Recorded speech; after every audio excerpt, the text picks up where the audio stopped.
Obese virgin was mocked for her size. At the auction, but what the mountain man did.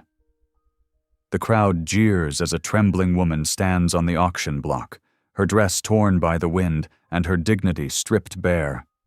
Men laugh, calling her names too cruel to repeat. Then, out of the silence, a stranger steps forward. A mountain man, scarred, silent, and holding out a single silver dollar. No one knows why he bought her. Mercy? Madness? Or something far deeper? When he leads her into the snow-covered mountains, folks whisper she'll never return. But what waits in that lonely cabin isn't cruelty. It's a chance at grace. Until the railroad men come knocking, and the past he's buried threatens to destroy them both. She was mocked for her size, but will her courage be the one thing that saves them?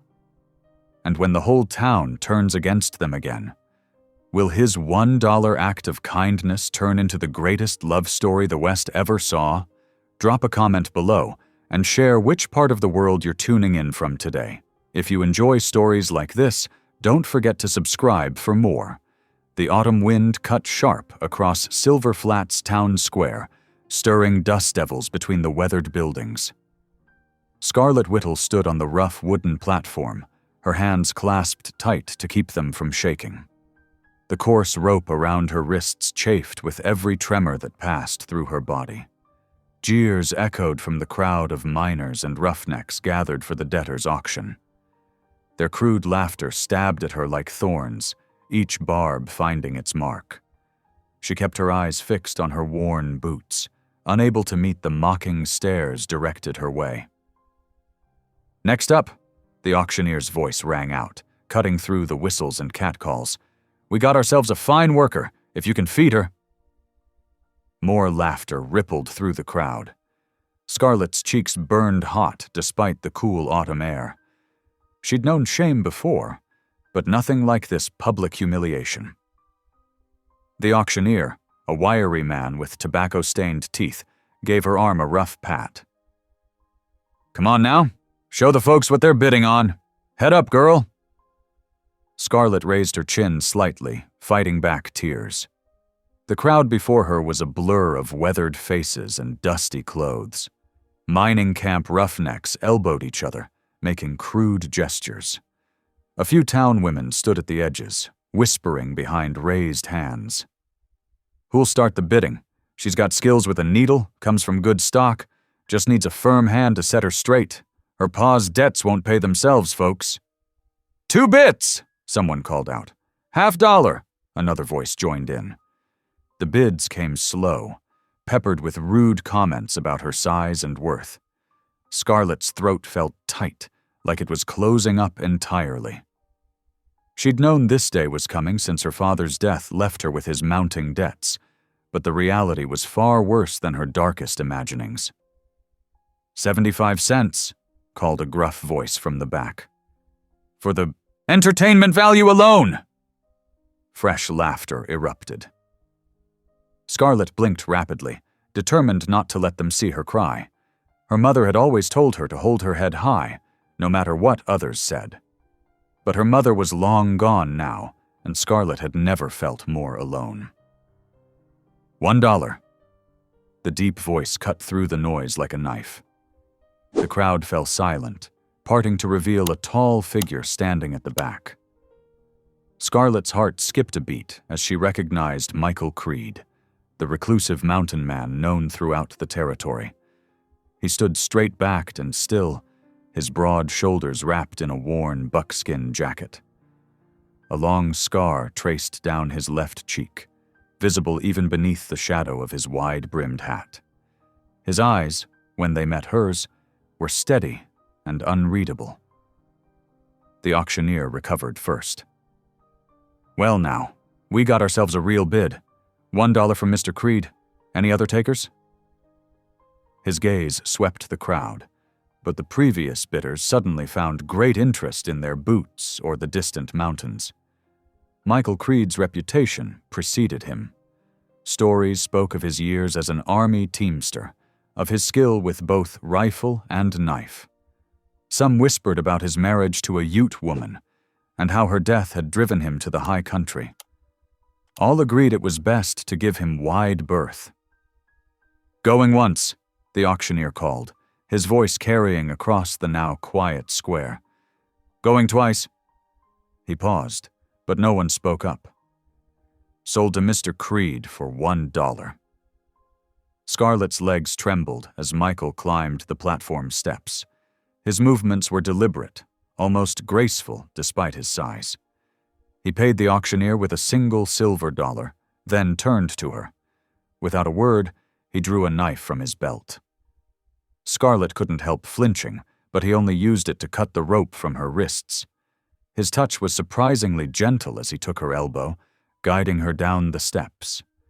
The crowd parted before them like water around a stone. "Much obliged," Michael said to no one in particular, his voice low and gravelly.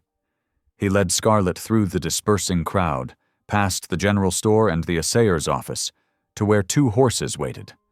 One was a sturdy mountain horse, loaded with supplies. The other was a gentle-looking bay mare. "Can you ride?" he asked, the first words he'd spoken directly to her. Scarlett nodded, not trusting her voice. She'd learned as a girl, though it had been years since she'd had cause to mount up. Michael helped her onto the bay, his hands strong and sure. Once she was settled, he swung easily into his own saddle. Without another word, he turned his horse north, toward the snow-capped peaks that rimmed the horizon. Scarlett followed, her heart pounding with uncertainty. The sun was already low in the sky, painting the clouds in shades of gold and purple. As they rode, the sounds of silver flats faded behind them. The stamp of boots on wooden sidewalks, the clang of the blacksmith's hammer, the shouts of children at play. Soon, there was only the steady rhythm of hoofbeats and the whisper of wind through autumn-dry grass. Scarlett's mind raced with questions she dared not ask. Why had this man, known for keeping to himself, stepped forward to buy her? What did he intend to do with her? The stories she'd heard painted him as honorable but dangerous, a man who'd turned his back on civilization after losing his family. She stole glances at his broad back as they rode. The scar on his cheek caught the fading light when he turned to check their path. His movements in the saddle were sure and practiced, speaking of countless hours spent in the high country. Everything about him was intimidating, yet he'd shown more kindness in his quiet way than anyone else in Silver Flats. The tears she'd been fighting all day finally spilled over, silent tracks down her cheeks. She wasn't sure if they were from relief at escaping the auction's humiliation or fear of what lay ahead. The bay mare seemed to sense her distress, stepping carefully along the trail. They rode until the first stars appeared in the darkening sky. Michael led them to a small clearing beside a creek, where scattered pines offered shelter from the wind. He dismounted smoothly and came to help her down. Scarlett's legs were stiff from the ride, and she stumbled slightly as her feet touched ground. Michael's hand steadied her, then quickly withdrew. "We'll rest here tonight," he said, his voice quiet but clear. "There's food in the saddlebags and blankets. Tomorrow we'll reach my cabin." Scarlett nodded, watching as he efficiently began making camp. His movements were precise, speaking of long practice.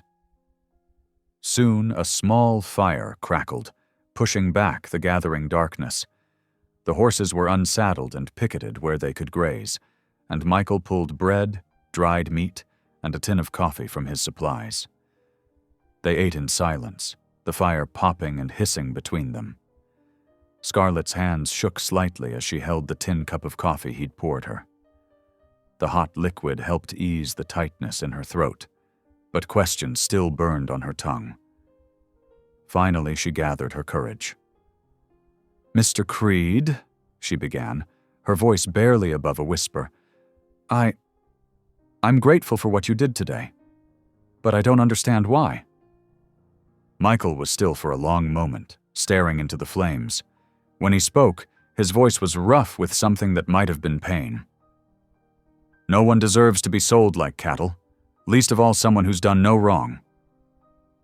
"But you don't know me," Scarlett said. "I'm nothing but a burden, just like they said." Michael's eyes met hers across the fire, and there was a flash of something fierce in them. "I know enough. I know you cared for your father through his last illness, even when the town turned its back. I know you took in washing and mending to try to pay his debts, and I know you held your head high today, even when they tried to break your spirit." Scarlett looked down at her hands, twisted together in her lap. "I didn't feel very strong." "Strength isn't about feeling strong," Michael said quietly. "It's about going on anyway."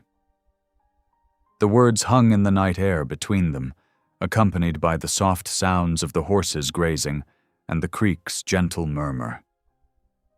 Scarlett felt something ease slightly in her chest, though uncertainty still gnawed at her. "Get some rest," Michael said, rising to check the horses. "We've got a long ride tomorrow."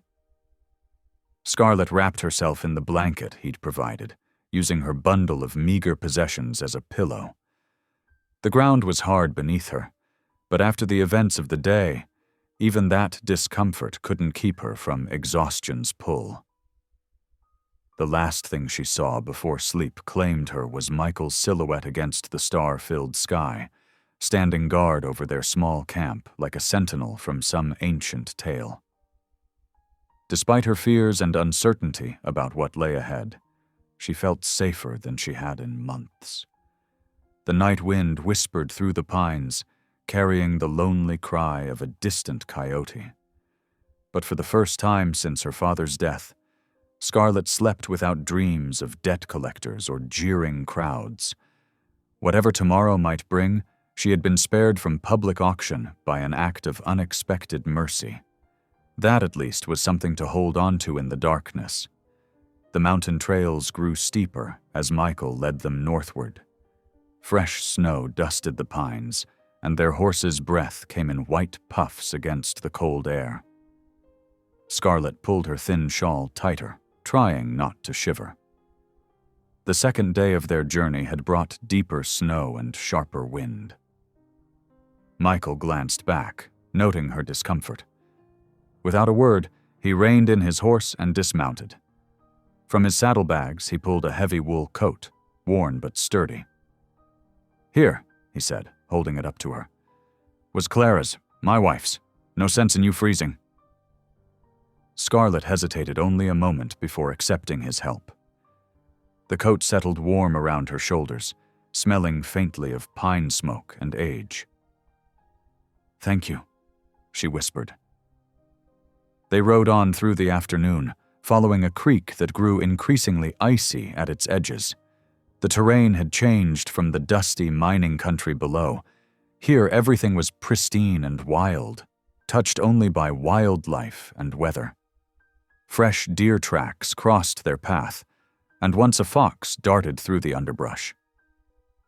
As the sun began to sink behind the mountains, Michael pointed ahead to where smoke rose against the darkening sky. "Home," he said simply. They rounded a bend, and Scarlett caught her first glimpse of the cabin. It was larger than she'd expected, built of solid logs and nestled naturally into the landscape. A stone chimney rose from the peaked roof, and neat stacks of firewood lined the northern wall. The frozen creek curved past the cabin's western side, its banks lined with willows. Michael helped her dismount in front of the cabin's heavy wooden door. Her legs were stiff from 2 days of riding, and she stumbled slightly. Steady hand caught her elbow, then quickly withdrew. "Best get you inside where it's warm," he said, leading the horses to a small barn that stood behind the cabin. "I'll see to the animals." Scarlett pushed open the door, surprised by its well-oiled hinges. Warmth from a banked fire in the stone hearth greeted her, along with the lingering scent of coffee and wood smoke. As her eyes adjusted to the dim interior, she took in the simple but orderly room. A solid table with 2 chairs stood near the hearth. Shelves lined one wall, holding provisions and cooking implements. Everything was clean and well-maintained. On the mantel, a leather-bound Bible sat beside a small tin photograph frame, its image turned away from view. 2 doors led from the main room. One slightly ajar showed a glimpse of Michael's sparse sleeping quarters. The other remained closed. Michael entered, stamping snow from his boots. "Animals are settled," he said. He moved to the hearth, adding logs and stirring the coals to life. Soon flames crackled, pushing back the gathering darkness. He reached for a pot of beans that had been keeping warm at the edge of the hearth. Working efficiently, he added more beans and water, setting it to simmer. His movements were practiced and sure, speaking of years of self-sufficiency. "The small room is yours," he said, gesturing to the closed door. "Was Clara's sewing room, after—" He trailed off, then cleared his throat. "You're safe here, till spring if you choose? No one comes up this high in winter." Scarlett's throat tightened at his kindness. "I don't want to disturb anything." "Nothing to disturb," he interrupted gently. "Been empty too long. Better to have it used." He showed her to the small room, lighting a lamp that cast a warm glow over the space. A narrow bed with a colorful quilt stood against one wall. A rocking chair sat in the corner beside a small window, and a chest of drawers completed the sparse furnishings. "Get settled," Michael said. "Supper soon?" Left alone, Scarlett sank onto the bed, running her fingers over the quilt's intricate pattern. The reality of her situation washed over her. She was miles from anywhere, in the cabin of a man she barely knew. Yet instead of fear, she felt an unexpected peace. There was dignity in this place, in Michael's quiet offer of shelter. They ate beans and the last of the journey bread in companionable silence. Michael kept his eyes on his plate, giving her space. When they finished, he showed her where to find water, wood, and other necessities. "Outhouse is round back," he said. "Paths marked with rope for when it snows heavy. Extra blankets in the chest if you need them." That night, lying in the narrow bed, Scarlett listened to the wind in the pines and the occasional pop of the banked fire through the wall. The quilt smelled faintly of lavender and cedar, someone's careful preservation. Tears came then, silent and hot against her pillow. Tears for her father's death, for the humiliation of the auction block, and for the unexpected kindness of this scarred, quiet man. Morning brought clear skies and brilliant sun on fresh snow. Scarlett woke to the steady rhythm of an axe splitting wood. She dressed quickly in her old dress, smoothing it as best she could. In the main room, the fire had been built up, and coffee sat ready near the hearth. Through the window, she could see Michael working at the woodpile, his breath clouding in the cold air. Looking through the provisions, she found cornmeal and lard. Her hands remembered the motions of making cornbread, though it had been months since she'd had ingredients to bake. She worked carefully, not wanting to waste anything. When Michael came in, snow dusting his shoulders, the cornbread was browning near the fire. He paused in the doorway, something flickering across his face too quickly to read. "Didn't have to do that," he said quietly. "I wanted to help," Scarlett replied, twisting her apron. "To thank you for everything." He nodded once, then moved to wash up at the basin. They ate the cornbread with beans left from the night before, the simple food somehow more satisfying than any meal Scarlett could remember. As she gathered the plates, she gathered her courage as well.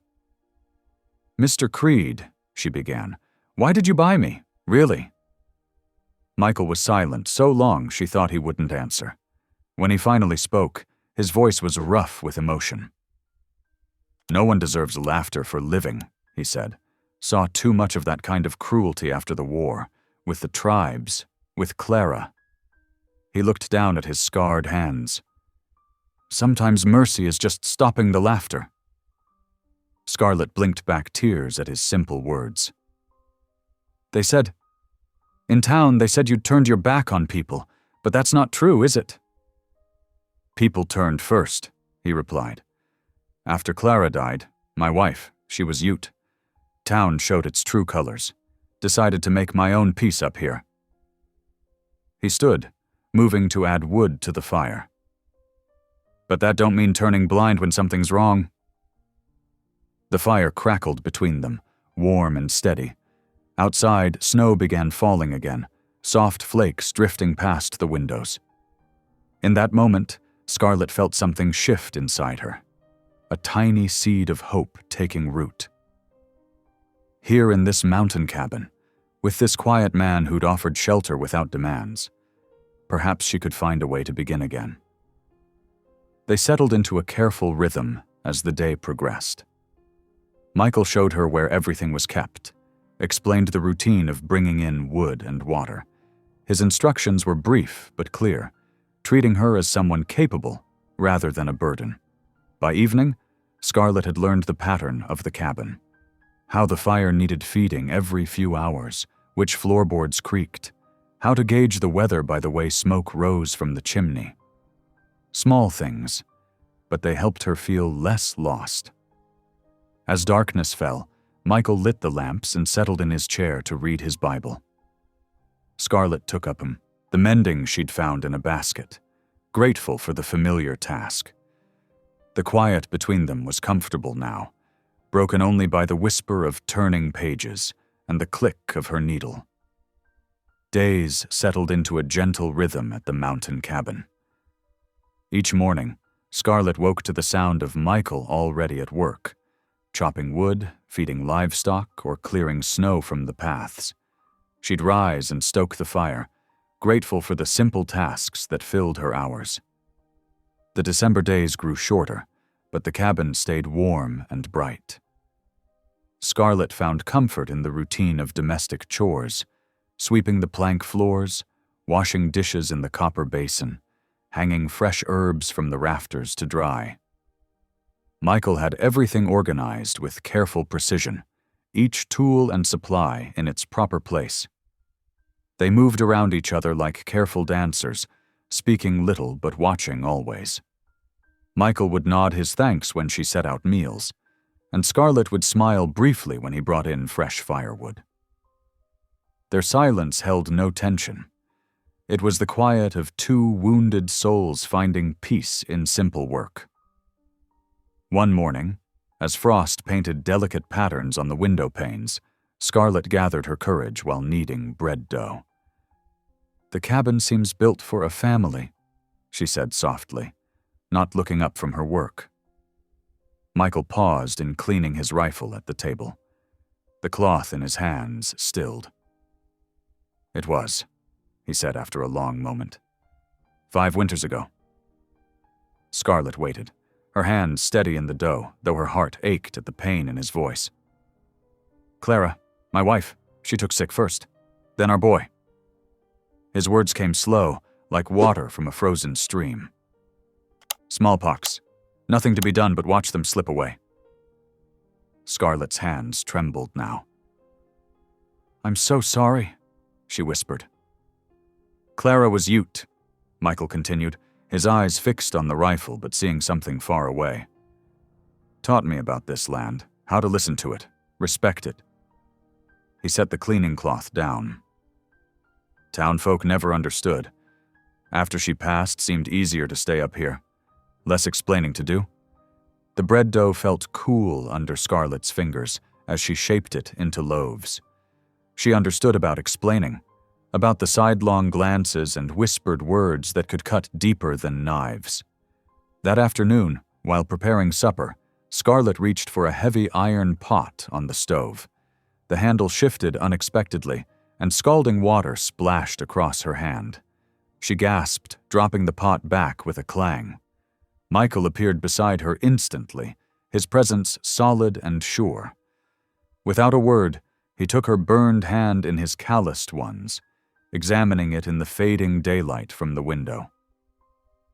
"Not too bad," he said quietly. "Got some witch hazel salve Clara taught me to make. Wait here." He returned with a small clay pot, its contents smelling of herbs and beeswax. His touch was surprisingly gentle as he spread the cooling salve over her reddened skin. Scarlett found herself holding her breath, aware of how close they stood. When she looked up, their eyes met. In that moment, she saw behind his careful mask to the deep well of sorrow he carried. It wasn't just grief she saw, but guilt, the crushing weight of a man who couldn't save those he loved. Michael stepped back, clearing his throat. "Should heal clean," he said, his voice rough. "Clara was good with healing plants, taught me what little I know." Scarlett flexed her hand, grateful for the salve's numbing effect. "She sounds like she was a remarkable woman." That she was? Michael moved to the door, reaching for his coat. "Need more wood before dark." After he left, Scarlett sat in the rocking chair by the fire, cradling her bandaged hand. The cabin felt different now, knowing the story of those who'd lived here before. Not haunted, exactly, but full of memories. As the light faded outside, she lit the lamp on the side table. Its glow fell across a leather-bound book she hadn't noticed before, tucked between the Bible and some practical guides on farming. Curious, she opened it carefully. The pages held sketches, delicate drawings of plants, mountains, and daily life around the cabin. A child's laughing face appeared on one page, captured in loving detail. Below it, in flowing script, "Samuel, age 3 winters."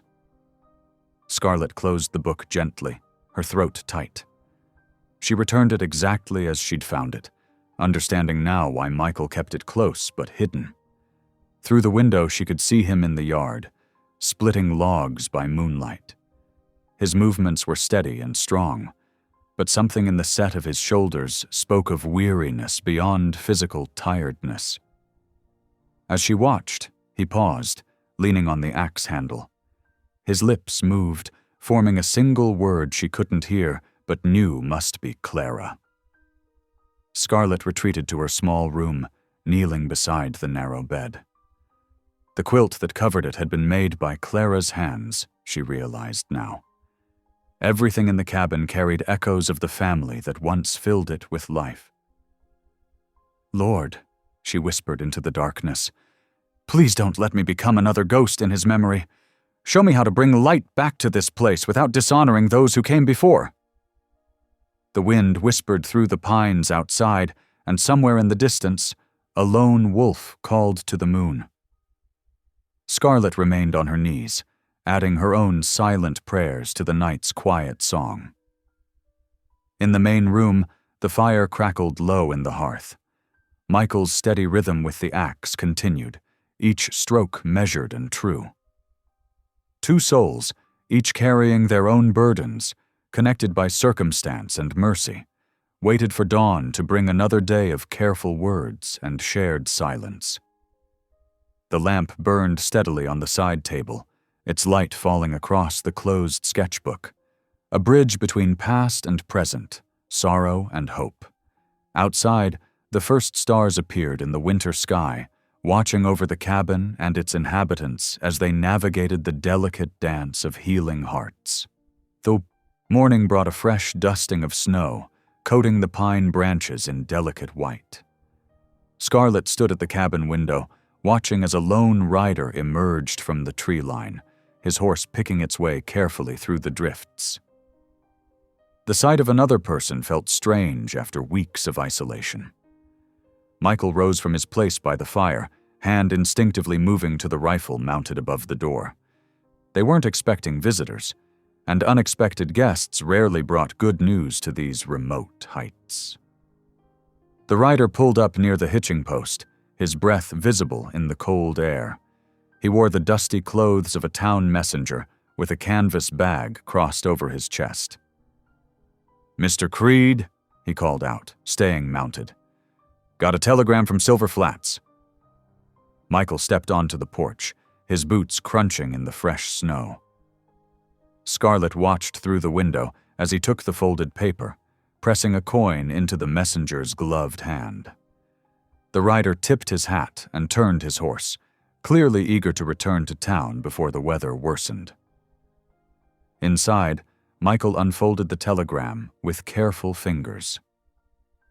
Scarlett noticed how the paper trembled slightly in his grip as his eyes moved across the words. His face, usually so controlled, darkened like storm clouds gathering over the mountains. "What is it?" she asked softly, moving closer to the fire where he stood. Michael's jaw worked silently for a moment before he spoke. "Railroad company. They're claiming this land for a new spur line." His voice was tight, with barely contained anger. "Says I got 30 days to prove legal ownership." "But surely you have the deed?"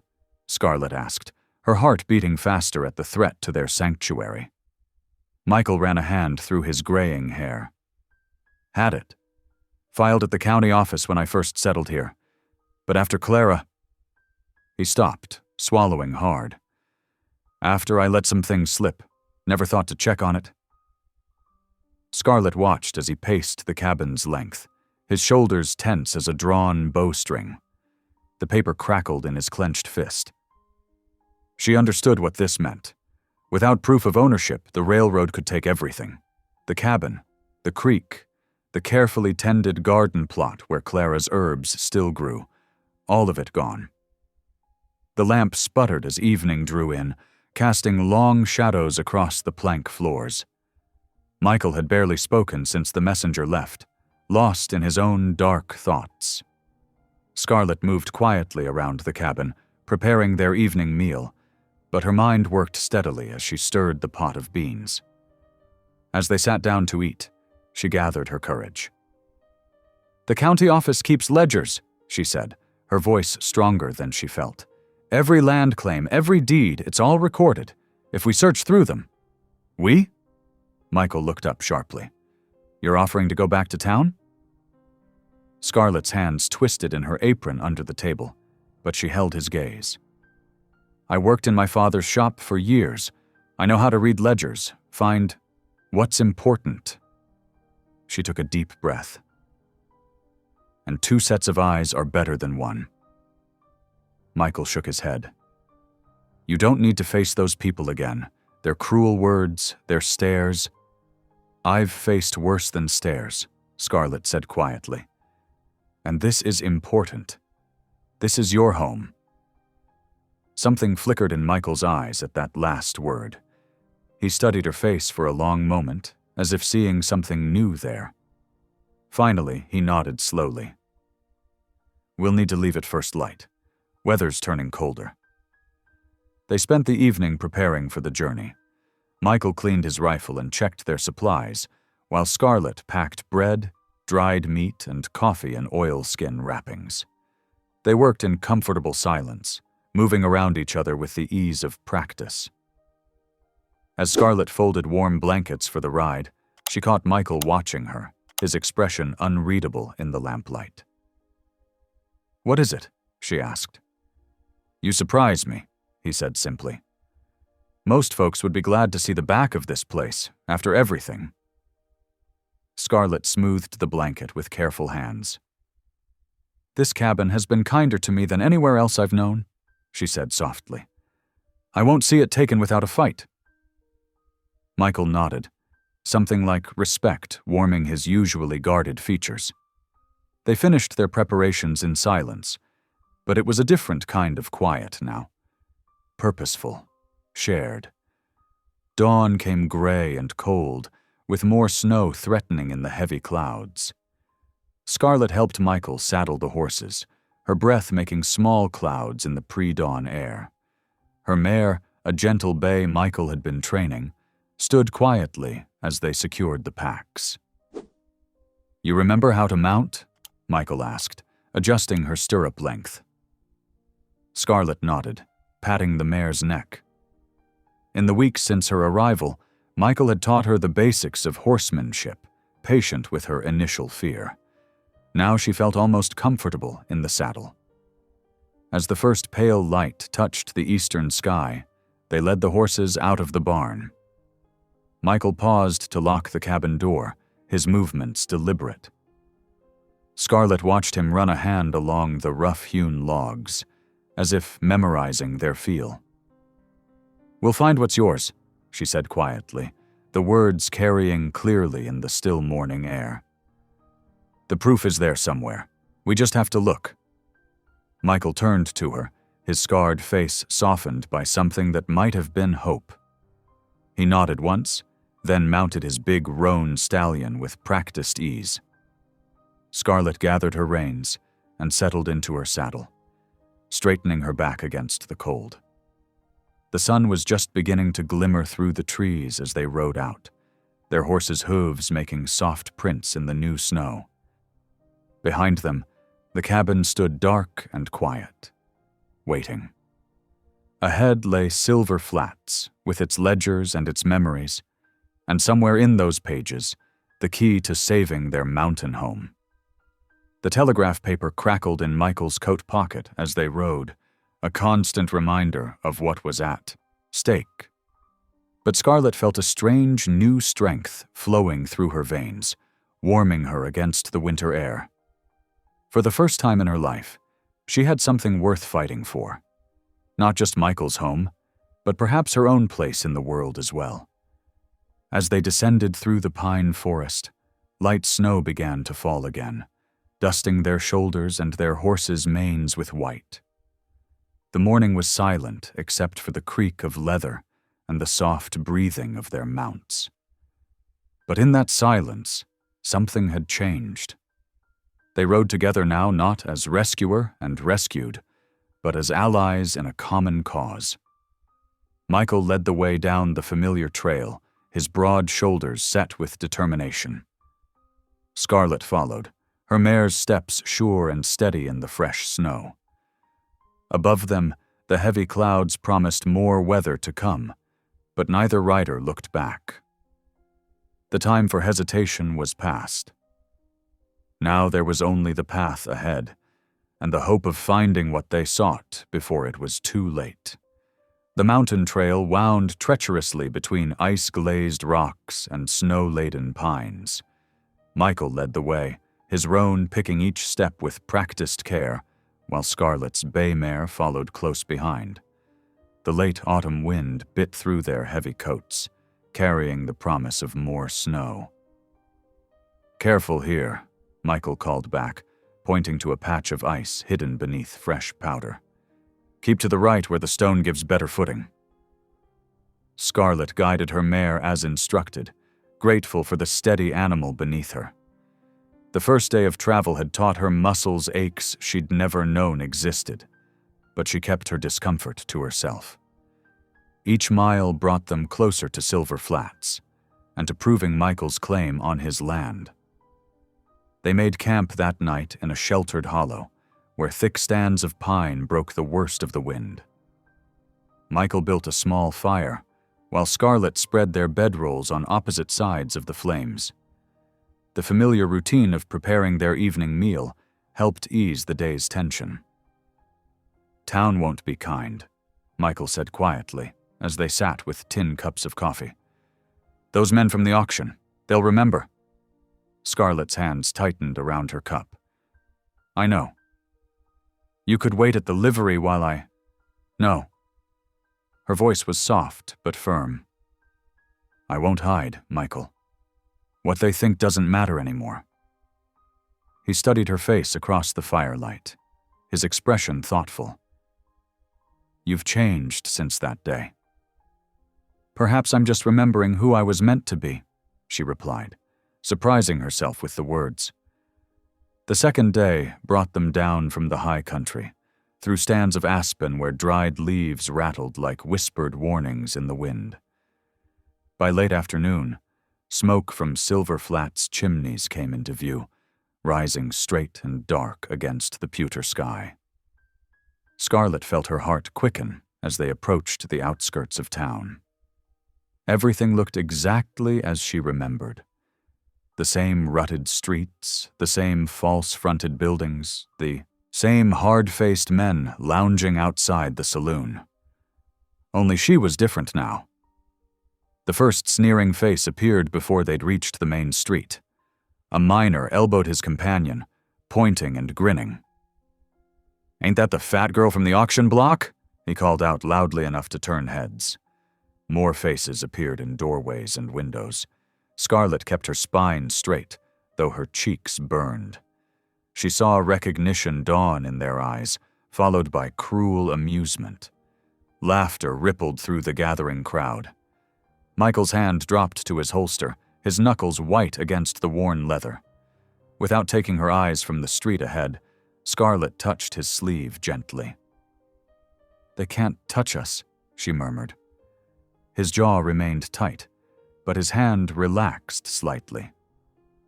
They rode on through the gauntlet of stares and whispers, neither looking left nor right, until they reached Mason's livery at the far end of town.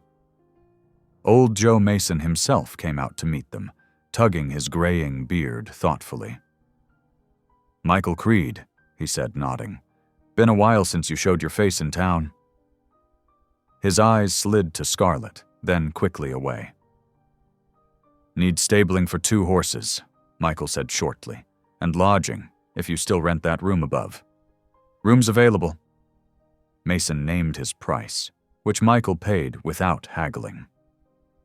"Mind the stairs," the old man added as he led their horses inside. "They're steep." The room above the livery was small but clean, with 2 narrow beds and a washstand beneath its single window.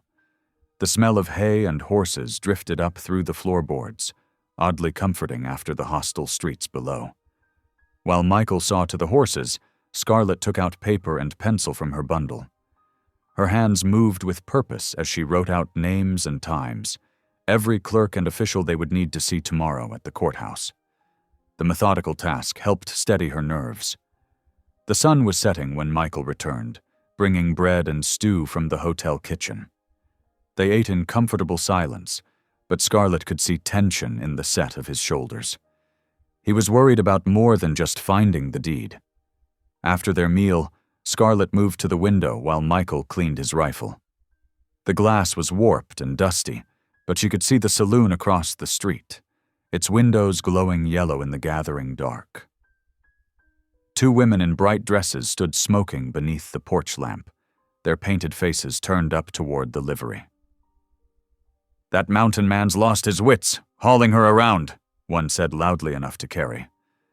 The other laughed, a sharp sound like breaking glass. Scarlett closed her eyes, remembering other laughing voices, other cruel words. But instead of shrinking from them, she turned the memory into prayer. "Lord," she whispered, her breath fogging the cold glass, "give me strength to stay this course, not for my sake, but for his home, for the good that might come of it." When she opened her eyes again, the women had gone inside. The street lay empty and dark, but somehow less threatening than before. She turned back to find Michael watching her, his expression unreadable in the lamplight. "We should try to sleep," he said gruffly. "Tomorrow will be long." Scarlett nodded, moving to her bed. As she lay down, still fully dressed against the cold, she heard Michael add quietly, "You did well today." "We both did," she replied, pulling the rough blanket up to her chin. The sounds of the town filtered up through the walls, piano music from the saloon, the occasional shout or laugh, the distant whistle of a train. But Scarlett found they didn't trouble her as they might have before. She had faced these streets again, stood tall beside Michael despite the ridicule. Whatever tomorrow brought, she would face that too. As sleep began to blur the edges of her thoughts, Scarlett realized something that surprised her. The shame that had weighted her steps since childhood felt lighter somehow, as if she had finally set down a burden she'd carried too long. Perhaps courage, like any other skill, grew stronger with practice. The last thing she heard before drifting off was Michael's quiet movement as he banked the lamp, and the soft sound of his boots as he settled into the chair by the door, standing guard, as always, against whatever darkness might come. Morning light filtered through the tall courthouse windows, casting long shadows across the worn floorboards. Dust motes danced in the slanting beams, stirred by the movement of heavy leather-bound volumes as Scarlett and Michael worked their way through the deed records. The musty smell of old paper and ink filled the air. Mr. Whitaker, the court clerk, peered at them over his wire-rimmed spectacles from his high desk. His skeptical gaze followed their every movement, particularly lingering on Scarlett as she carefully turned the delicate pages. She could feel his doubt like a physical weight, but kept her focus on the task at hand. "You'll need to be careful with those records," Whitaker called out, his tone suggesting he expected them to tear the pages at any moment. "Some of these go back 20 years. "Yes, sir," Scarlett replied softly, not looking up from her work. Her finger traced down another column of cramped handwriting, searching for familiar names among the property transfers and claim stakes. Michael stood beside her, his own frustration evident in the tight set of his jaw. They had been at it since the courthouse opened at 8 o'clock, and so far had found nothing concrete about his land claim. The morning hours crept by, marked only by the steady tick of the wall clock and the rustle of pages. "Here," Scarlett said suddenly, her voice barely above a whisper. "Look at this entry." She pointed to a notation in flowing script, dated 6 years prior. Michael leaned closer, his shoulder brushing hers as he read. The entry mentioned a land claim filed jointly by Michael Creed and Clara Creed, his late wife. It wasn't the deed itself, but it was the first evidence they'd found that the proper paperwork had once existed. Whitaker cleared his throat and approached their table, curiosity finally overcoming his initial disdain. "Found something, have you?" "Yes," Scarlett answered, surprising the clerk by reading the entry aloud without hesitation. Her finger moved surely across the page as she decoded the old-style handwriting and complex legal phrases. "It references a homestead claim in Township 7 North, Range 63 West, Section 23. Whitaker's eyebrows rose slightly. "You can read that chicken scratch?" "My father insisted I learn," Scarlett explained, her voice gaining confidence. "He said a merchant's daughter should know her letters and numbers, even if—" She trailed off, leaving unspoken the rest, even if she never married, even if she ended up alone. The clerk studied her with new interest. "Well, that's something, ain't it? Most women out here can barely sign their names." Michael straightened beside her, protective energy radiating from his tall frame. But Scarlett just nodded and returned to her work, already scanning the next volume for more information. As the sun climbed higher, they discovered more references to the original claim. Scarlett made careful notes on a sheet of paper, copying dates and document numbers that might prove useful. Her handwriting was neat and precise, each detail recorded with methodical care. When the courthouse bell struck 12, Whitaker shooed them out for the noon hour.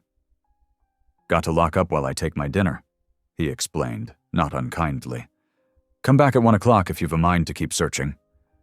They stepped out into the bright winter day, blinking after the dim interior. The courthouse steps were cold but dry in the midday sun. Scarlett settled there with the wrapped biscuits she'd brought from the hotel kitchen that morning. Michael sat beside her, his long legs stretched out before him. "You're good at this," he said quietly, accepting the biscuit she offered. Better than I expected? Papa wanted a son to help with his accounts, Scarlett replied, breaking her own biscuit in half.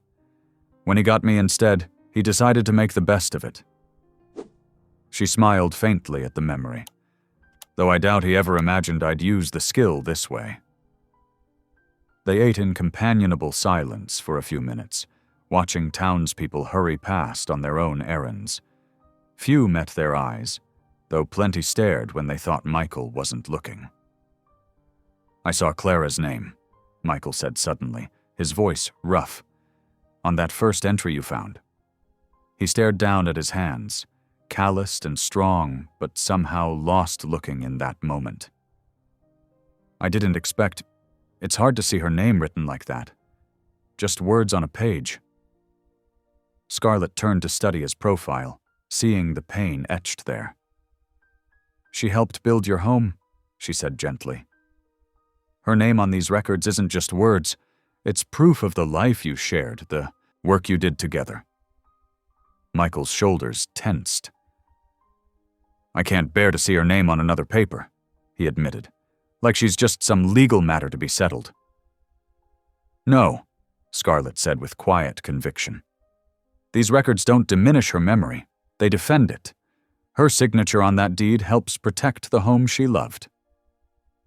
She paused, choosing her next words carefully. Love can defend even the dead's memory, Mr. Creed. That's what we're doing here. He looked at her then, really looked at her, as if seeing something new in her earnest face. After a long moment, he nodded once and returned to his biscuit. The afternoon stretched on as they resumed their search through the dusty volumes. Scarlett's back ached from bending over the heavy books, but she pressed on, determined. As the light outside the windows began to fade, she finally found what they'd been seeking. A complete copy of the deed record, tucked away in a volume of mineral claims. Here, she called softly to Michael, who had been pacing near the door. This is it. He came to stand behind her as she carefully copied every detail onto a fresh sheet of paper. Her hand moved steadily across the page, recording the precise legal description of the land, the date of filing, and most importantly, both signatures, Michael's and Clara's, witnessed and notarized according to law. Whitaker examined their copy before they left, adding his own seal to certify it as accurate. Good luck to you, he said, surprising them both with the kindness in his tone.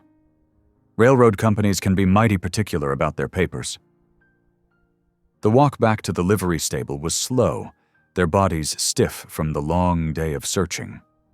The evening air had grown bitter cold, and clouds gathering in the west promised more snow before morning. But Scarlett felt warmed by their success, clutching the precious copy of the deed record inside her coat. Above the stable, their small room was cold and dark. Michael built up the fire while Scarlett lit the lamp, its yellow flame pushing back the shadows. She laid out their day's work on the small table, smoothing the wrinkles from the papers with careful hands. We should sleep, Michael said, though he made no move toward his bed. Long ride home tomorrow? Yes, Scarlett agreed, but she too remained where she was, studying the copied deed in the lamplight. The familiar ache of exhaustion pulled at her, but she wanted to be sure every detail was perfect before she closed her eyes. Eventually, she did lie down, still fully dressed against the cold. The lamp's flame had burned low, casting soft shadows on the rough walls. Through half-closed eyes, she saw Michael still sitting in his chair by the door, his figure outlined against the fading light. As sleep began to take her, Scarlett felt oddly peaceful despite their precarious situation. They had found what they came for, proof of Michael's rightful claim to his land. Whatever challenges lay ahead, they would face them, with this small victory to build upon. The last thing she saw before drifting off was Michael's face in the dying lamplight, his expression softened by something she hadn't seen there before. He was watching over her sleep, as he had done every night since bringing her to his cabin, but tonight there was a change in his steady gaze. The haunted look that usually shadowed his eyes had eased, replaced by something that looked almost like peace. Heavy snow began falling before dawn, thick flakes swirling against the livery stable's frost-covered windows. By breakfast, drifts had already blocked the town's main street. Michael stood at the window, frowning at the white wall of weather. "Can't ride out in this," he said, turning to where Scarlett was tidying their simple room. "Storm could trap us in the high country." Scarlett nodded, hiding her relief at not having to face another bitter journey just yet. Her muscles still ached from the previous day's work at the courthouse. "Perhaps we could use the time to search more records. Courthouse will be closed in weather like this." Michael paced the small room, restless as a caged wolf. The thought of being trapped in town clearly unsettled him. Scarlett watched him for a moment, then gathered her courage. "I saw a church when we rode in. Maybe—" She hesitated. "Maybe they keep records too? Churches often do." Michael paused his pacing, considering. "Might be worth asking. Better than sitting here watching snowfall." They bundled up against the storm and made their way through the deepening drifts. The wind cut through Scarlett's wool coat, but she pressed on, following Michael's broad back as he broke trail through the snow. The church was a humble wooden structure with a crooked steeple, its windows glowing with welcoming lamplight. Inside, the air was still and quiet, smelling of old hymn books and wood smoke. An elderly man in a worn black coat looked up from where he was feeding kindling into a pot-bellied stove. "Welcome, friends," he said, straightening with effort. "I'm Reverend Thomas. Come in, come in. No sense letting more cold air in than necessary." Scarlett stamped snow from her boots, while Michael explained their quest. The pastor's rheumy eyes brightened with interest. "Land deeds, you say?" He rubbed his chin thoughtfully. "Yes, I've helped file quite a few over the years. Widows especially. Many can't write, you see, so they need a witness they trust." He peered at Michael more closely. "Did you say Creed? Michael Creed?" Michael tensed slightly. "Yes, sir." "Ah." The old man's face lit with recognition. "Clara's husband. I remember her well. Such a gentle soul despite all she'd seen. She helped translate when we had tribal families needing services." His voice softened. "It grieved us all when the sickness took her." Scarlett saw Michael's hands clench at his sides and stepped forward. "Reverend, might you remember helping with their deed? We're trying to find proof of their claim." "Could be," the pastor said. "I keep copies of important papers in the basement. Church has been here longer than the courthouse, you know. Come along. Though mind your step on the stairs. They're steep." He led them down narrow wooden steps into a low-ceilinged basement. The musty space was lined with rough shelves holding books, boxes, and bundles of yellowed papers. Scarlett sneezed at the dust their movements stirred up. "Here," Reverend Thomas said, lifting a battered lantern from a hook. "You'll need light. Most of the older records are in those boxes against the back wall. Feel free to look through them. I need to prepare for evening services anyway." He handed the lantern to Scarlett with a gentle smile. "God's house welcomes all seekers of truth." Left alone in the dim basement, Scarlett and Michael began carefully sorting through the stored papers. Cobwebs draped the corners like tattered lace, and mice had clearly made homes among some of the boxes. But Scarlett worked methodically, her fingers growing gray with dust as she examined each document. "Look at this," she said after an hour of searching. "It's a letter about establishing the first mission here. The date's from before the town was even founded." Michael made a non-committal sound, focused on his own stack of papers. He'd been growing increasingly tense as their search continued, without success. Another hour passed. Scarlett's back ached from bending over boxes, but she pressed on, letting herself be soothed by the quiet work. The basement's silence was broken only by the soft rustle of paper and the occasional creak of floorboards overhead, where the Reverend moved about. Then, as she lifted a stack of old church bulletins, something fluttered to the floor. Scarlett held the lantern closer. A folded paper had fallen from between the pages, its edges worn but still crisp. Her heart began to pound as she carefully opened it. "Mr. Creed," she whispered. "Michael, come look at this." He crossed to her side, crouching to see in the lantern's light. There, preserved between folds of paper, was a deed. The writing was clear, the signatures bold. Michael Creed and Clara Creed, witnessed by Reverend Thomas himself.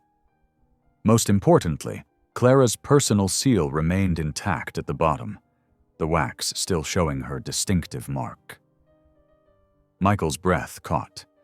His hand reached out but stopped just short of touching the document, as if afraid it might crumble away like a dream. "It's real," Scarlett said softly. "The original deed, just as it was filed." They hurried back upstairs, finding Reverend Thomas in his study. The old man examined the deed carefully, then nodded. "Yes, I remember this day clearly now. Clara was so proud to sign as co-owner. Not many native women were allowed to hold title back then." He smiled at the memory.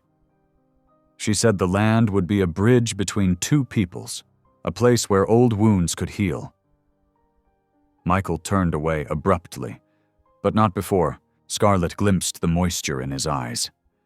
She thanked the Reverend quietly, while Michael collected himself. "The courthouse should still record this," Reverend Thomas advised.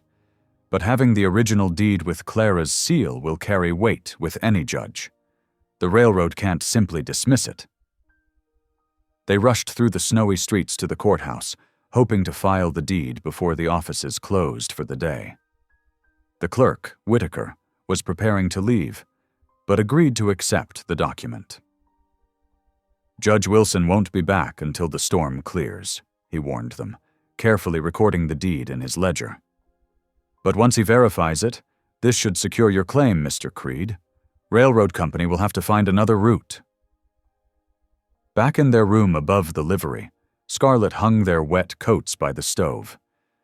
The snow was still falling heavily outside, but the air inside felt warmer somehow, lighter with hope. Michael stood at the window, watching white flakes drift past in the gathering dusk. "Thank you," he said suddenly, his deep voice very quiet. Scarlett looked up, startled. "I only helped look through some old papers." "No." He turned to face her, his scarred face softened by the fading light. "You saw what needed doing and weren't afraid to try. That's more than just looking through papers." He paused, seeming to struggle with words. "Clara would have liked you. She believed in helping people find their way home." Scarlett felt her cheeks warm at his words. Such simple gratitude, yet it spread through her chest like summer sunshine, melting something frozen she hadn't even known was there. She busied herself with laying out their supper of bread and cheese, not trusting her voice to remain steady if she spoke. The evening passed quietly as the storm wrapped the town in white silence. Scarlett sat by the window, watching snowflakes dance in the yellow glow of the street lamps below.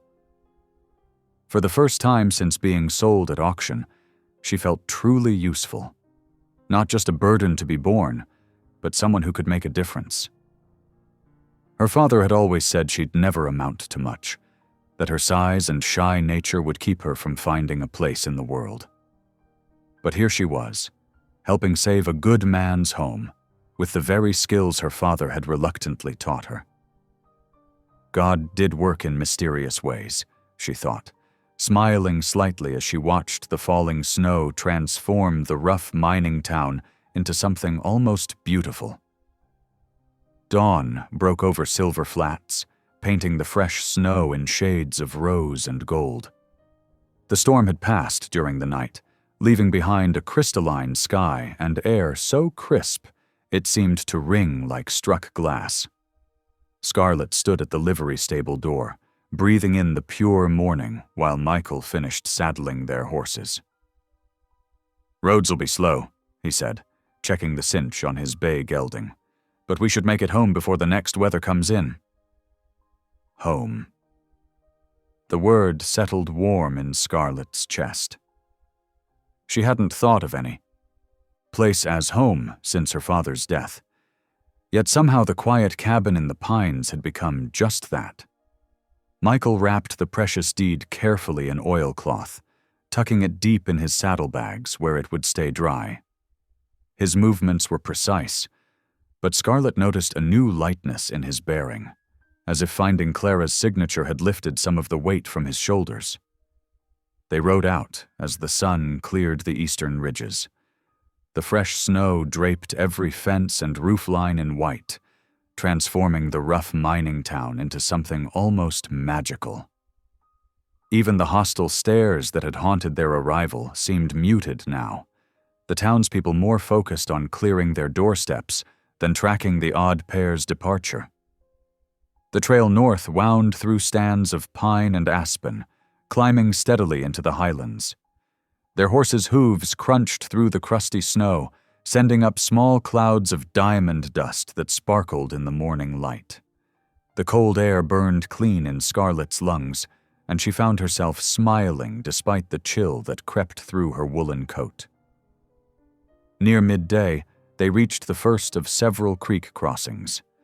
The water ran swift and dark between ice-rimmed banks, forcing them to pick their way carefully across the slippery rocks. "Mind that loose stone," Michael called, as Scarlett's mare hesitated at the water's edge. But even as he spoke, the horse's hoof slipped, sending a spray of icy water over Scarlett's boots. She gave a startled yelp that turned into laughter at the ridiculousness of it all.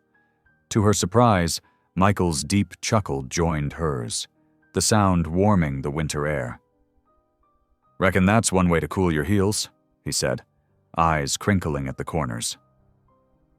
"At least the fish got a good look at my boots," Scarlett replied, still giggling as she urged her mare forward. The shared moment of mirth seemed to ease something between them. As they continued their journey, Scarlett found herself humming softly, an old hymn her mother had taught her. Amazing Grace. The familiar melody floated on the crystal air. Michael's head came up sharply at the tune. For a moment, tension lined his shoulders, and Scarlett feared she'd overstepped somehow. But then his face softened with memory. "Clara loved that hymn," he said quietly. "Used to sing it while working in her garden." Instead of the usual pain that accompanied mentions of his late wife, his words held a gentle warmth. Scarlett hummed a few more bars, letting the music bridge the space between past and present. They made camp that evening in a sheltered hollow, where tall pines kept the worst of the wind at bay. Michael built a small fire, while Scarlett laid out their simple supper of jerky, hard bread, and coffee. The flames cast dancing shadows on the snow-laden branches overhead, and somewhere in the darkness, an owl called softly. As they sat wrapped in their blankets, watching the fire paint gold across the snow, Michael spoke again of Clara. His words came slowly, at first like water breaking through long, frozen ground, but gradually gained strength as memories flowed. "She saw beauty in everything," he said, staring into the flames. "Even in an old soldier with more scars than sense. Taught me to look at the land different, not just as something to be claimed, but as a gift to be treasured." He paused, turning the coffee cup in his hands. "She'd have been glad you found that deed. She always said papers might get lost, but the truth of things stays written on the heart. Scarlet watched the firelight play across his scarred face, seeing not the fearsome recluse others whispered about, but a man who had loved deeply and lost much. Yet here he was, finding the courage to speak of that loss, to let the memories breathe in the open air. "What do you want from life, Scarlet?" he asked suddenly, his dark eyes meeting hers across the flames. The question caught her off guard. No one had ever asked what she wanted before. She'd always been told what she couldn't be. Not pretty enough, not graceful enough, too big, too shy. But Michael's gaze held no judgment, only genuine interest. "I want," she began, then had to stop and clear her throat. "I want a place where I'm not a burden, where I can be useful, help others, maybe." She looked down at her hands, rough from work but capable. "Somewhere I don't have to apologize for taking up space." "You're not," Michael said softly. "Not what?" "A burden." His voice was low but firm. "You never were." The words hung in the crisp night air between them, simple but profound. Scarlet felt tears prick at her eyes and blinked them away, not wanting to break this delicate moment. They sat in comfortable silence as the fire burned low and the stars wheeled overhead, bright, hard diamonds in the black velvet sky. The cold air carried the scent of pine and wood smoke, and somewhere in the distance, a coyote called to its mate. Scarlet found herself studying Michael's profile in the dying firelight. The stern lines of his face had softened, and something in her chest softened with them. This wasn't the frightening mountain man who had purchased her freedom, nor the grief-haunted widower who had offered her shelter. This was simply Michael, a man of quiet strength and unexpected gentleness, who had somehow seen worth in her when she couldn't see it in herself.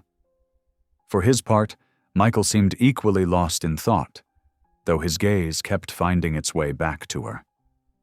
The wall of solitude he'd built around himself after Clara's death had developed hairline cracks, and through those cracks, something warm and unexpected had begun to grow. Neither spoke of this shifting current between them. It felt too new, too tender for words.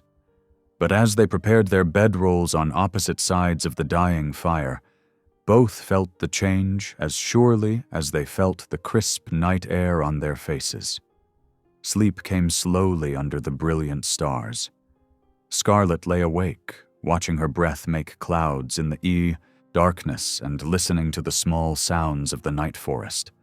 For the first time in years, she felt truly at peace, not just resigned to her lot, but hopeful for what tomorrow might bring. Across the banked coals, she heard Michael shift in his blankets, then grow still.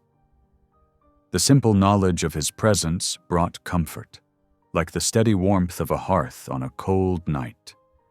Whatever was growing between them might not have a name yet, but it felt right, as natural as the snow on the pines or the stars overhead.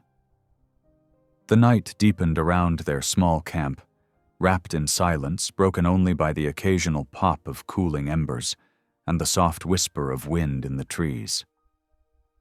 Tomorrow would bring another day of travel, leading them back to the cabin they both now thought of as home. But for now, they rested in this moment of understanding, letting the peace of the wilderness settle around them like a blessing. The morning after their return, Scarlet rose early.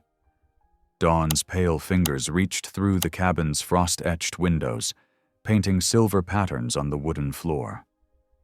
She stood for a moment, watching her breath make clouds in the cold air, then moved quietly to stoke the banked fire. As warmth began seeping back into the room, she studied the hearth with new eyes. The stone mantel was solid but bare, like so much of the cabin. Functional, but lacking the small touches that made a house feel lived in. Outside, snow-laden evergreen boughs beckoned from the surrounding pines. Wrapping a shawl around her shoulders, Scarlet stepped out into the crisp morning. her boots crunched in the fresh powder as she made her way to a young pine. With careful hands, she gathered several green branches, their sharp scent rising clean and bright in the winter air. Back inside, she arranged the boughs along the mantel, tucking them between Michael's worn Bible and a few other books. The deep green needles brought life to the weathered stone, and their fresh scent filled the cabin with the essence of the forest. In her father's house, they'd never had much for decorating, but her mother had taught her that beauty didn't require wealth, only attention and care. From her trunk, Scarlett retrieved a length of clean muslin she'd been saving. With quick, sure stitches, she hemmed it into a simple curtain for the window beside the table.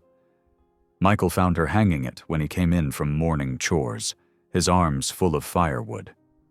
He paused in the doorway, taking in the changes.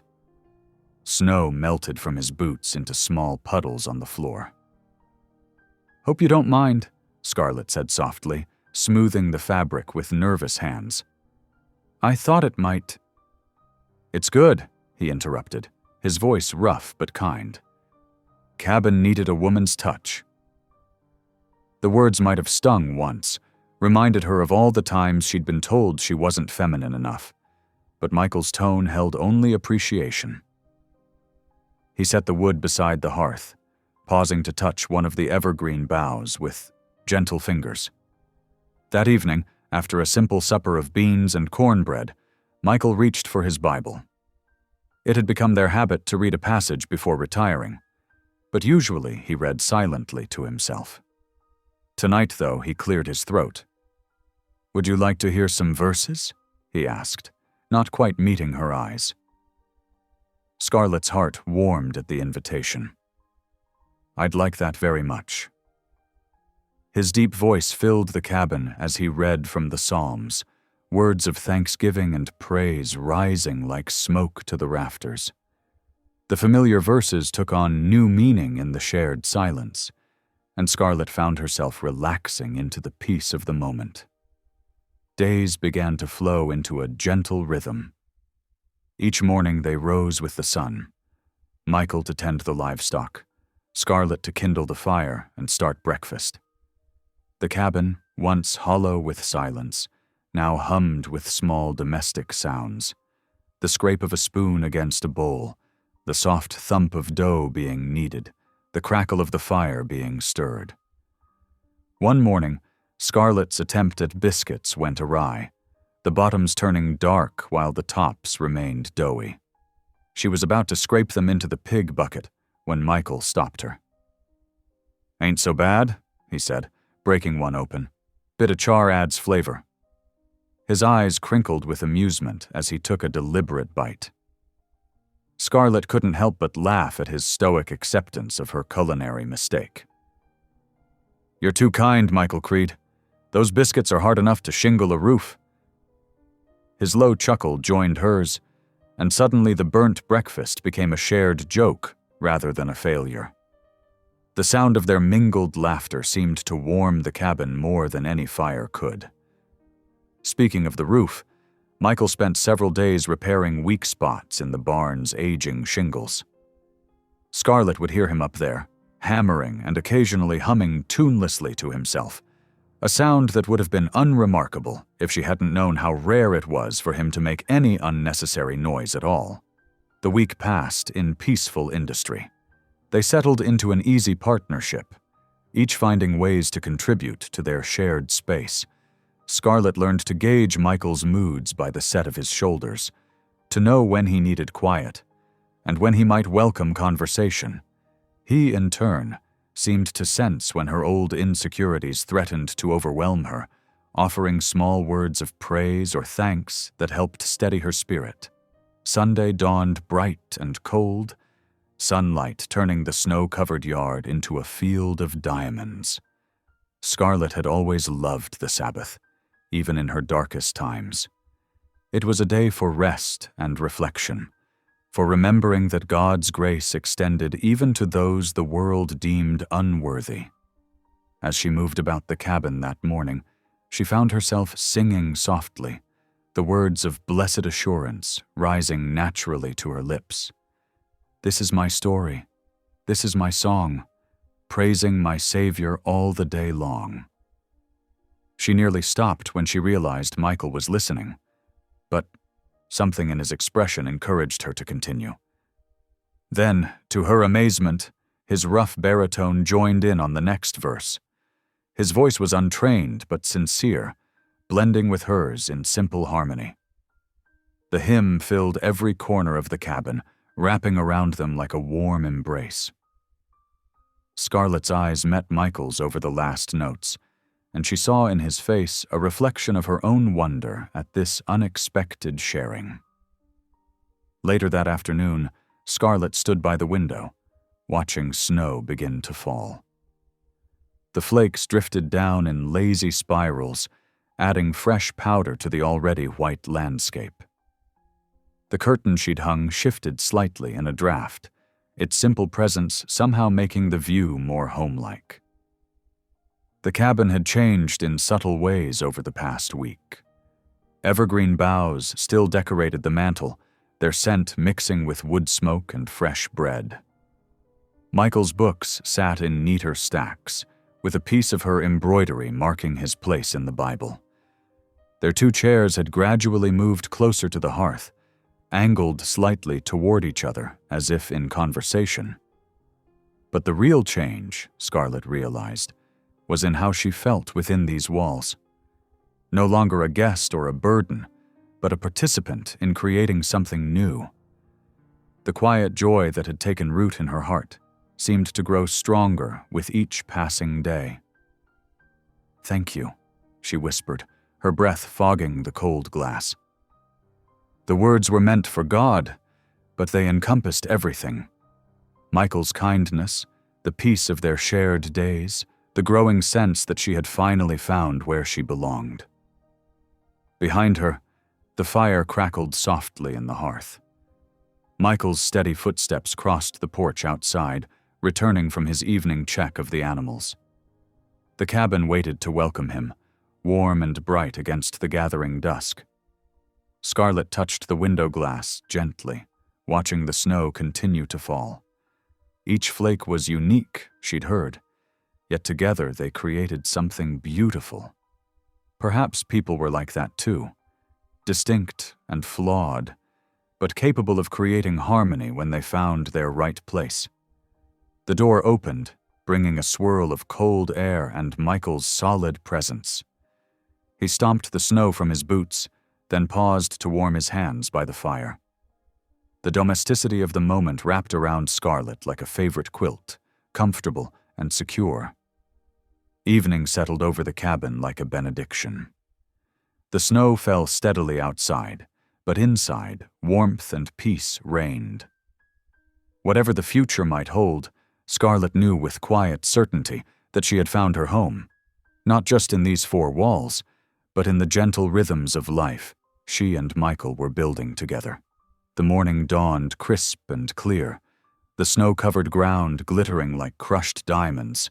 Scarlett had just pulled a fresh loaf of bread from the oven when she heard hoofbeats approaching through the silence. Michael stepped to the window, his shoulders tensing as three riders emerged from the tree line. "Railroad men," he muttered, reaching for his coat. The riders approached with an air of authority, their horses' breath steaming in the cold air. The leader, a sharp-suited man with polished boots that had clearly never seen real ranch work, dismounted first. His neat appearance seemed out of place against the rugged mountain backdrop. "Michael Creed?" the man called out, adjusting his leather gloves. "Name's Hale Stockton, representing Colorado Midland Rail Company." His smile didn't reach his eyes. "We need to discuss your situation." Michael stepped onto the porch, his stance wary but controlled. "Got nothing to discuss. Deeds filed proper with the court." Hale pulled a document from his breast pocket, unfolding it with theatrical precision. "About that deed. Seems there's a problem. Being signed by your deceased wife, Clara Creed, makes it invalid under current territorial law." He paused, letting the words sink in. Company's giving you 1 week to vacate. Scarlett moved to stand in the doorway behind Michael, her heart pounding. The bread's warm scent drifted out into the cold air, a bitter contrast to the tension crackling between the men. That's my land, Michael said, his voice low and dangerous. Clara signed it legal. Judge verified it himself. Hale's eyes shifted to Scarlett, his lip curling slightly. And who's this? Another legal arrangement? He made a show of looking her up and down. My, you do seem to have unique taste in women, Creed. Though I suppose out here, one can't be too particular. The words hung in the frozen air like icicles. Scarlett felt her face burn, but she lifted her chin, refusing to shrink away. Or is she pretending to be wife? Hale continued, his voice dripping with mock concern. Because that would be another legal matter entirely. Michael moved so fast, Scarlett barely saw it happen. One moment he was beside her, the next his fist connected with Hale's jaw, sending the railroad man sprawling backward into the snow. His two companions immediately drew their revolvers, but Hale waved them off, dabbing at his split lip with a pristine handkerchief. Assault, he said, his cultured voice now ugly with rage. Assault on a company representative. That'll cost you, mountain man. He climbed back onto his horse with as much dignity as he could muster. Expect the law shortly, and pack your belongings, what few you have. This land belongs to Progress now. The three men wheeled their horses around and rode away, leaving churned snow and shattered peace in their wake. Scarlett's hands were trembling, but not from fear. Raw fury burned in her chest, foreign and fierce. Michael, she whispered, reaching for his arm. He was still rigid with anger, his knuckles red where they'd connected with Hale's face. I'm sorry, he said roughly. Shouldn't have lost my temper. But the way he looked at you... Don't apologize, Scarlett interrupted, surprising herself with the steel in her voice. That man's soul is as empty as his... fancy words. They spent the afternoon in tense silence, watching the road. Michael tried to convince Scarlett to eat something, but neither of them had much appetite.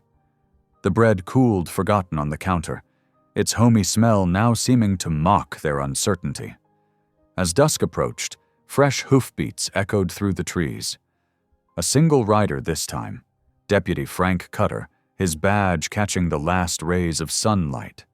He dismounted with a swagger that spoke of anticipated pleasure in his task. Michael Creed, he called out, one hand resting casually on his holster. Got a complaint of assault against you. Need you to come along peaceful-like. Michael stood in the doorway, his face unreadable. Frank, you know Hale's playing his games. Don't matter what I know, the deputy answered. Got a sworn complaint and orders to bring you in. Don't make this harder than it needs to be. Scarlett stepped forward. You can't just... Ma'am. Cutter cut her off, his tone dripping with false politeness. This ain't your concern, unless you're legally tied to this man, which we both know you ain't. Michael touched her arm gently. It's all right, Scarlett. I'll go quiet. He turned to her, his voice low. Stay here. Keep the fire going. I'll send word when I can. She watched helplessly as Michael pulled on his heavy coat and stepped off the porch. Deputy Cutter produced a pair of iron handcuffs, the metal catching the fading light like ice. Ain't necessary, Michael said quietly. I gave my word. Company man's got a broken jaw, Cutter replied, clearly enjoying himself. Can't take chances with a man of your temperament. The click of the handcuffs seemed to echo across the snow-covered yard. Michael allowed himself to be led to the deputy's horse, his dignity intact despite the circumstances. He mounted behind Cutter with difficulty, his bound hands making it awkward. Snow began to fall as they rode away, fat flakes swirling in the gathering darkness. Scarlett stood rooted to the spot, watching until they disappeared into the whiteout. The cabin behind her felt suddenly vast and empty, the warmth they'd built together seeping away like heat from a banked fire. But underneath her fear and worry, something else was growing. The fury that had sparked at Hale's words was transforming into something stronger: determination. She wasn't the same woman who had stood trembling on an auction block. She had found her worth in this mountain home, in Michael's quiet respect, in her own capabilities. The railroad men thought her presence here was a joke, a temporary arrangement between misfits. They thought Michael could be bullied off his land with legal tricks and false charges. They thought wrong. Scarlett turned back to the cabin, snow settling on her shoulders like a mantle. The home they'd built together waited, full of memories both bitter and sweet. She wouldn't let it be taken without a fight. The fire needed tending, and there were chores to be done before full dark. Tomorrow would bring its own battles, but tonight she had promises to keep. She would maintain what they'd built together, holding their shared space against the gathering storm. As she stepped inside, her eyes fell on Michael's Bible, still open to their morning reading. The sight steadied her. They had found something true here, something worth protecting. No amount of legal papers or sneering officials could change that fact. Snow continued to fall outside the window as Scarlett moved through the evening tasks, each action a quiet act of defiance against those who thought they could simply erase the life she and Michael had begun to build. Dawn crept over the mountain peaks, painting the snow-covered landscape in shades of pale rose and gold. The wind howled through the pine trees, rattling the cabin's shutters with fierce determination.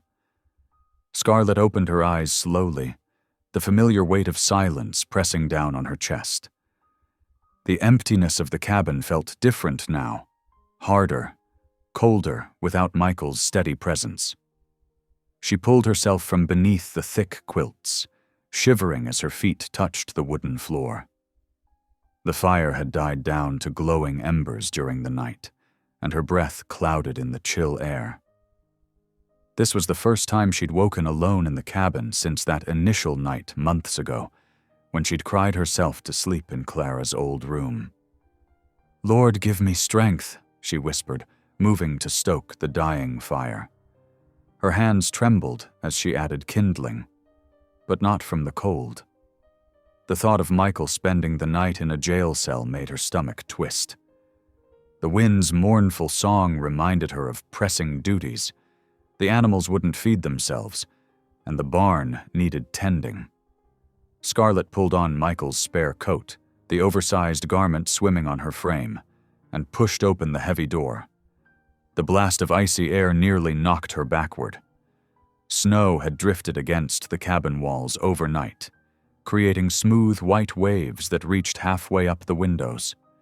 The path to the barn was completely obscured. Scarlett forged ahead, lifting her knees high to push through the deep snow. Each step was a battle against the drifts and the cutting wind. Inside the barn, the horses nickered softly at her entrance. They were used to Michael's early morning visits, his sure hands distributing hay and grain. Scarlett's movements were clumsier, less certain, but she managed to fill their mangers. The familiar scents of hay and horse brought tears to her eyes. Everything here spoke of Michael's careful attention. "I know I'm not him," she told the horses as they ate, her voice barely audible above the wind. "But I'll do my best by you." The woodpile behind the barn was nearly buried in snow. Scarlett dug through the white blanket with numbed hands until she found the axe Michael always used. The handle felt awkward and heavy in her grip. She'd watched him split logs countless times, making it look as natural as breathing. Now, facing the chopping block herself, she understood just how much strength the task required. Her first swing went wild, barely grazing the log. The second struck truer, but stuck fast in the wood. Scarlet yanked the axe free and tried again and again. Sweat froze on her forehead despite the bitter cold. After what felt like hours, she had managed to split enough wood to keep the cabin warm for a day or two. Her hands were blistered beneath her mittens, and her arms trembled with exhaustion. Back inside the cabin, Scarlet sank into Michael's chair by the hearth, letting the warmth seep back into her bones. Her gaze fell on his Bible, still open on the small table where he'd left it. The morning light caught the well-worn pages, drawing her attention to a marked passage. "Be strong and of good courage. Be not afraid, neither be thou dismayed, for the Lord thy God is with thee whithersoever thou goest." The words seemed to speak directly to her heart. Scarlet ran her fingers over the verses, noting Michael's careful underlines and margin notes. This was where he found his strength during the lonely years after Clara's death. Now it would have to sustain them both. "I won't let them take this from us," she said aloud, her voice stronger than before. "This home, this land, it matters. We matter." Moving with newfound purpose, Scarlet began gathering supplies. She pulled out Michael's old sleigh from the barn's back corner, checking the runners and straps as she'd seen him do. Into the box, she packed blankets, food, extra lantern oil, and matches wrapped carefully in oilcloth. She added a water skin and some of the dried beef Michael always kept for emergencies. The wind grew fiercer as afternoon waned toward evening. Dark clouds massed on the horizon, promising more snow. Most people would call it madness to set out in such weather, but Scarlet knew waiting might cost them everything. The railroad men wouldn't waste time pushing their advantage while Michael sat in jail. She harnessed the steadier of their 2 horses to the sleigh, speaking soft words of encouragement as she worked. The mare seemed to sense her determination, standing patiently despite the bitter wind. Scarlet double-checked every buckle and knot, knowing her life might depend on their security. Just before sunset, she changed into her warmest clothes, layering wool and flannel beneath Michael's old coat. She wrapped her feet in extra socks and stuffed hay into her boots for added warmth, just as Michael had taught her. Her hands shook slightly as she lit the lantern and secured it to the sleigh's front post. The first step away from the cabin was the hardest. Scarlet felt the weight of everything they'd built together pressing on her heart as she looked back at the sturdy log walls, the smoke curling from the chimney. She'd found healing here, found worth and purpose, and maybe even love. She wouldn't let it slip away without a fight. "Be strong and of good courage," she whispered, climbing into the sleigh. The mare moved forward at her gentle command, breaking trail through the deep snow. The runners creaked and swished beneath them as they started down the long mountain path toward Silver Flats. As darkness fell, the world narrowed to a small circle of lantern light. Snow began to fall more heavily, driven sideways by the relentless wind. Scarlet kept one hand on the reins and the other tucked close to her body for warmth. Her lips moved constantly, reciting every Bible verse she could remember, using the familiar words to combat her rising fear. "The Lord is my shepherd, I shall not want," she said into the howling darkness. "He maketh me to lie down in green pastures." The words were immediately torn away by the wind, but she kept speaking them anyway. The hours blurred together in a haze of cold and concentration. Scarlet's face grew numb, despite the scarf wrapped around it. Her fingers, even in thick mittens, began to ache with a deep, biting pain. Still, she pressed on, trusting the mare's sure instinct and the faint memory of the trail. When the lantern finally sputtered and died, Scarlet's heart seized with momentary panic. The darkness pressed in around her like a physical weight. But as her eyes adjusted to the night, she caught a faint glow on the horizon, the lights of Silver Flats, still burning despite the storm. The sight gave her renewed strength. She was more than halfway there. Each step brought her closer to Michael, closer to fighting for their future. The mare seemed to sense her determination, maintaining a steady pace despite the deteriorating conditions. Scarlett lost all feeling in her feet and hands. Ice formed on her eyelashes and eyebrows, cracking when she blinked. The cold worked its way through every layer of clothing until it seemed to settle in her very bones. Still, she drove on through the night, following that distant glow like a beacon. The first buildings of Silver Flats emerged from the swirling snow like ghost ships at sea. Scarlett barely recognized the familiar shapes of the livery and the general store through her frost-clouded vision. The mare's hooves clattered on the packed snow of the main street, the sound muffled by the storm. Scarlett's frozen fingers could barely grip the reins as they approached the town's edge. Her vision swam, dark spots dancing at its edges. The cold had worked its way so deep she could no longer tell if she was shivering or not. A dangerous sign she knew from Michael's warnings about mountain winters. The last of her strength got her to the hitching post outside the livery stable. Her legs buckled as she tried to step down from the sleigh, sending her stumbling into the deep snow. The impact barely registered through her numbed body. Through frosted eyelashes, she saw lights in nearby windows, heard distant voices carrying on the wind. She had made it to town. Now she just had to find the strength to stand up, to keep fighting. Michael's Bible verses echoed in her mind as she pushed herself to her knees in the snow. Be strong and of good courage. Be not afraid. Help would come. She just had to hold on a little longer. The wind howled around her, but she was beyond its reach now, wrapped in a strange peace that came with knowing she had done what needed to be done. She had not let fear stop her. She had not let the mountain defeat her. Scarlett Whittle, who had once stood trembling on an auction block, had driven through a blizzard to fight for what she loved. Whatever came next, that truth would remain. The warmth of the sheriff's office hit Scarlett like a physical wave as she stumbled through the door. Her cheeks had turned a dangerous shade of blue from exposure, and ice crystals clung to her eyelashes. Deputy Frank Cutter looked up from his desk, a mean smile spreading across his face at the sight of her. "Well, look what the storm dragged in," he drawled, making no move to help as she struggled to unwrap her frozen scarf. "If it ain't the mountain man's pet." Scarlett ignored the jibe, focusing instead on getting feeling back into her frozen fingers. Sheriff Harlan emerged from the back room, his weathered face creasing with concern when he saw her condition.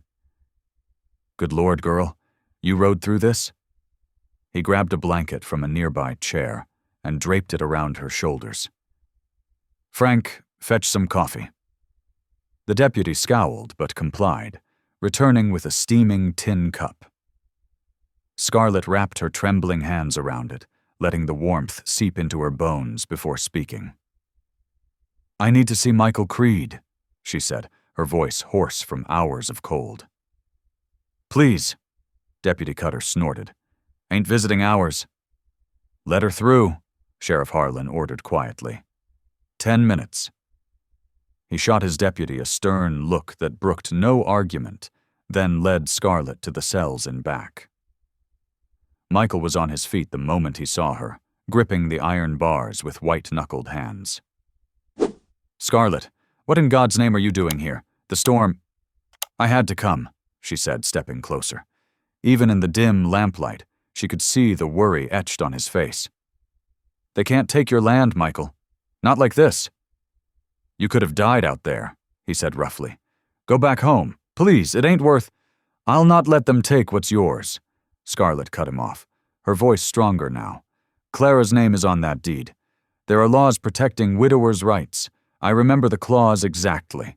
Michael's expression softened, touched by her determination, despite his fear for her safety.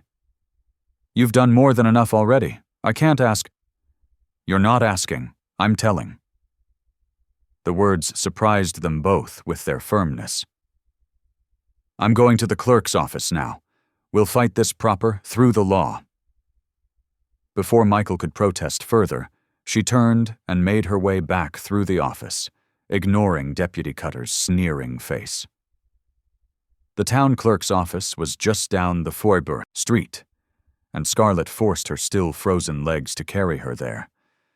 The clerk, a thin man with wire-rimmed spectacles, barely glanced up as she entered. Scarlett pulled out the deed, smoothing its creased surface on his desk. "Sir, I need to file a formal protest against the railroad company's claim," she said, keeping her voice steady.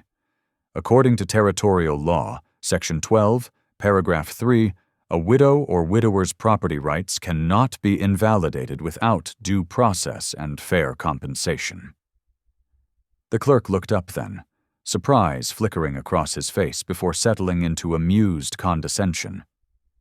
"And where did you learn about territorial law, miss?" "I can read, sir," Scarlett replied simply. "And I've read every page of the county records concerning property rights."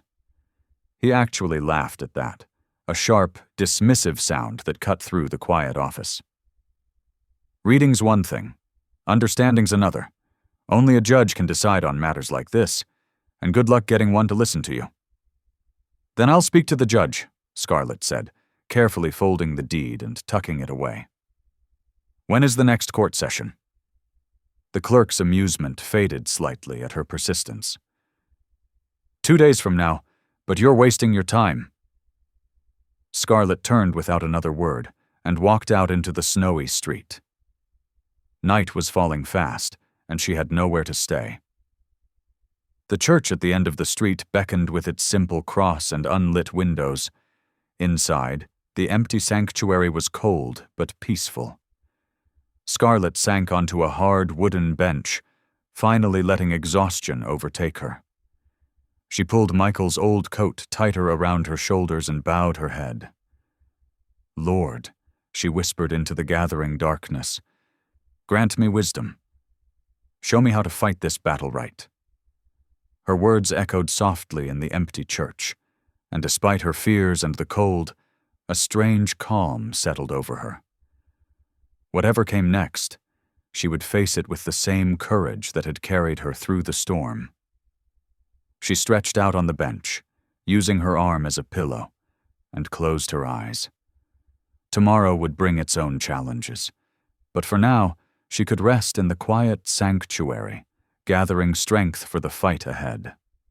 Dawn crept over Silver Flats, painting the courthouse windows with pale golden light. Inside, bodies pressed shoulder to shoulder as townsfolk filled every wooden bench. Their whispers echoed off the high ceiling like angry wasps. Most had come to watch the spectacle, the auction girl trying to play lawyer. Scarlett stood at the front, her hands clasped tightly to hide their trembling. She'd borrowed a clean shawl from the pastor's wife, determined to face the court with dignity. Michael sat in chains nearby, his eyes never leaving her face. Judge Wilson, gray-haired and stern, called the room to order. The sharp crack of his gavel made Scarlett jump. "Present your evidence," he commanded, peering down at her over wire-rimmed spectacles. Scarlett unfolded the deed, with careful fingers. The paper rustled in the sudden silence as she smoothed it flat. Taking a deep breath, she began to read, her voice clear and steady despite her fear. "This deed, witnessed and sealed, grants perpetual rights to Michael and Clara Creed, their heirs and assigns." Her finger traced the handwritten clause.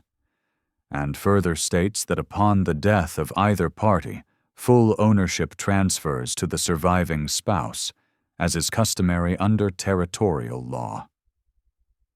The crowd's mocking whispers died away. Even the judge leaned forward, studying her face with new interest. Hale Stockton shot to his feet, his polished boots clicking on the wooden floor. "Your Honor, this document is meaningless. It was signed by a dead woman, a native woman, no less. If I may, Your Honor. The pastor's quiet voice cut through Hale's protest. He stepped forward from the crowd, Bible in hand.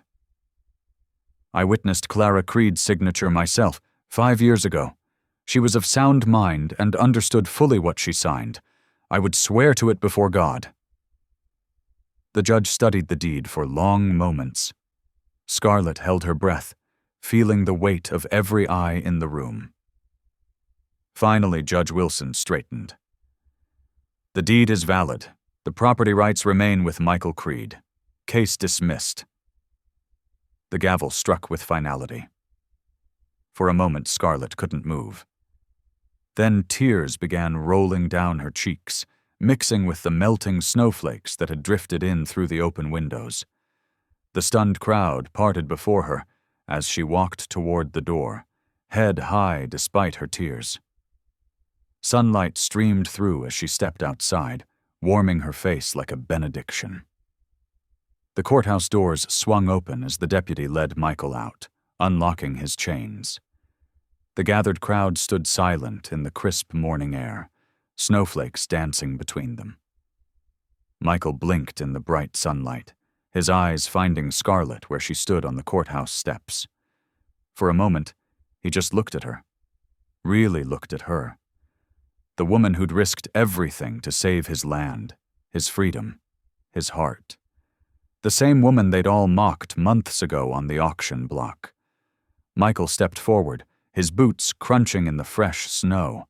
With deliberate care, he removed his weathered hat, revealing the scar that traced his cheek. His voice, rough with emotion, carried across the town square. "You all laughed when I gave $1 for her," he said, meeting the townsfolk's eyes one by one. "Now I'd give my life." A murmur rippled through the crowd as Michael walked to the bottom of the steps.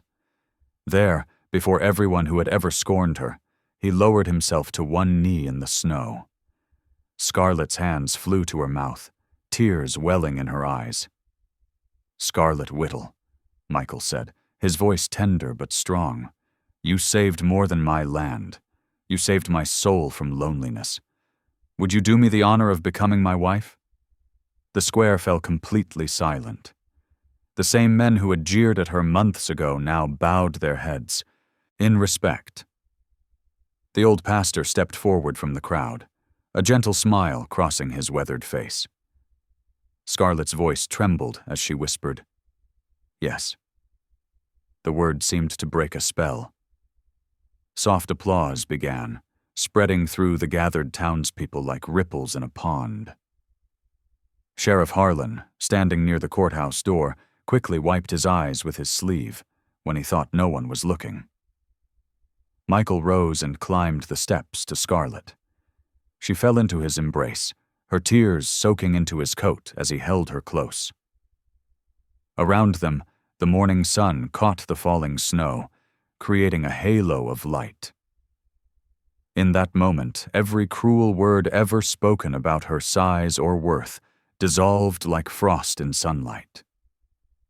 The same town square that had witnessed her shame now bore testimony to her triumph. The same people who had laughed now stood in respectful silence, witnessing love's power to redeem and restore. Spring crept into the highlands like a gentle whisper.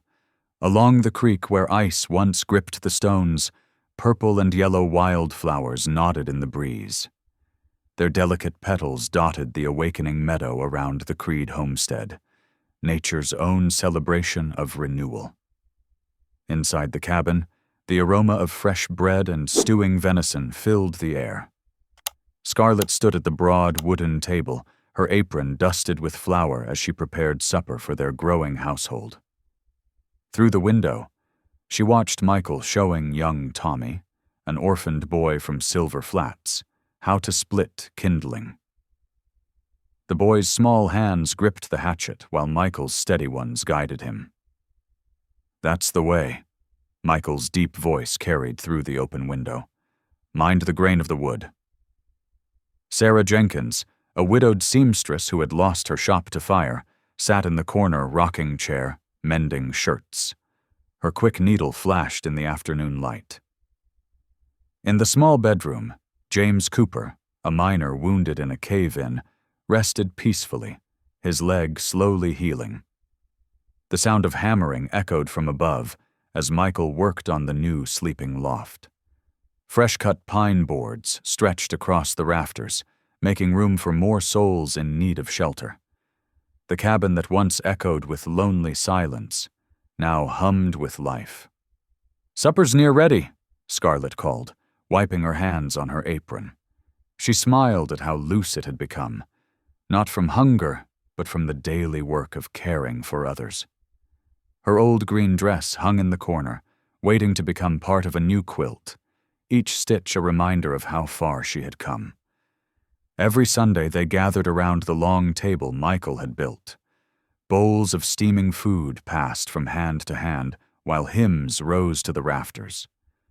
Amazing Grace filled the cabin with harmony, voices blending, rough and smooth, young and old. Even James Cooper, propped up in bed, joined in with a rich baritone that brought tears to Scarlett's eyes. The mail rider brought letters now, not of scorn, but of gratitude. "Your kindness saved my boy," wrote Tommy's aunt, too ill to care for him herself. "God bless your generous hearts," penned the minister's wife, remembering how the Creeds had taken in Sarah Jenkins when no one else would. One bright morning, Michael stood on the porch, a young apple sapling in his hands. Scarlett watched as he carefully planted it beside the steps, tamping the rich earth around its tender roots.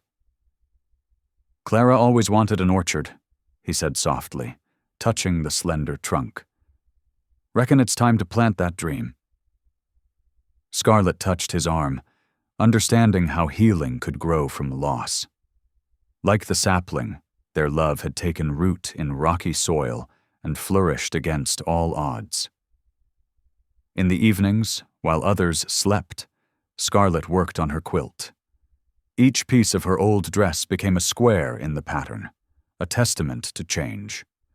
Her fingers, once uncertain, now moved with confidence across the fabric.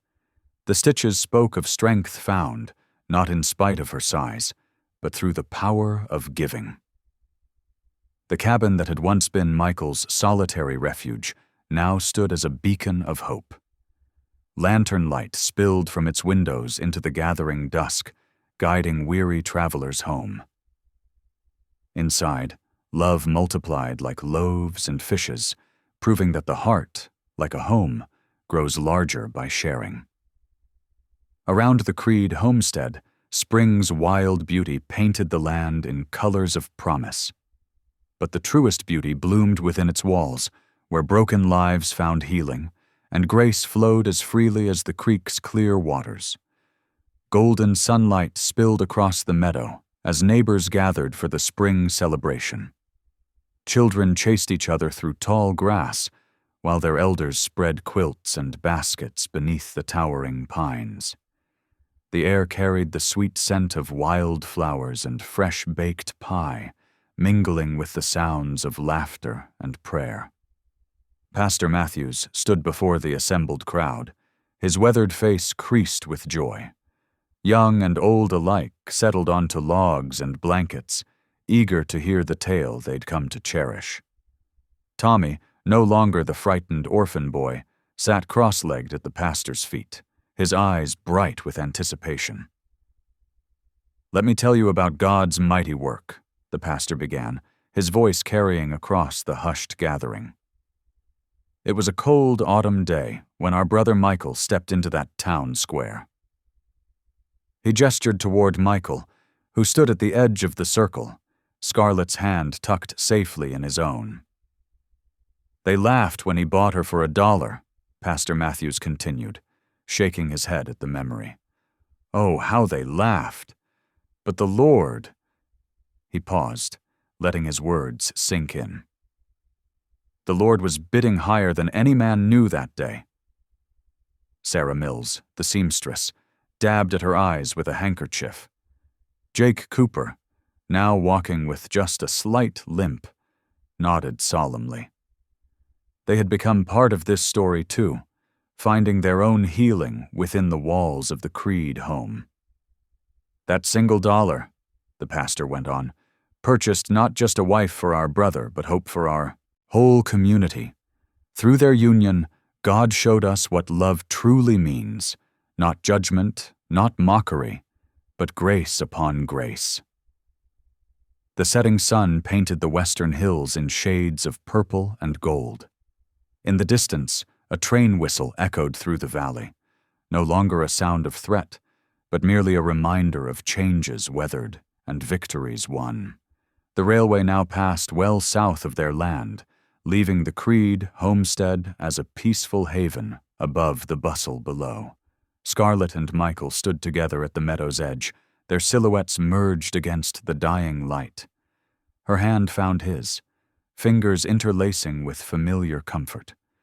The years of shame and isolation felt like a distant dream now, washed away by love's patient tide. "We're free," Scarlett whispered, her voice carrying all the wonder of a prayer.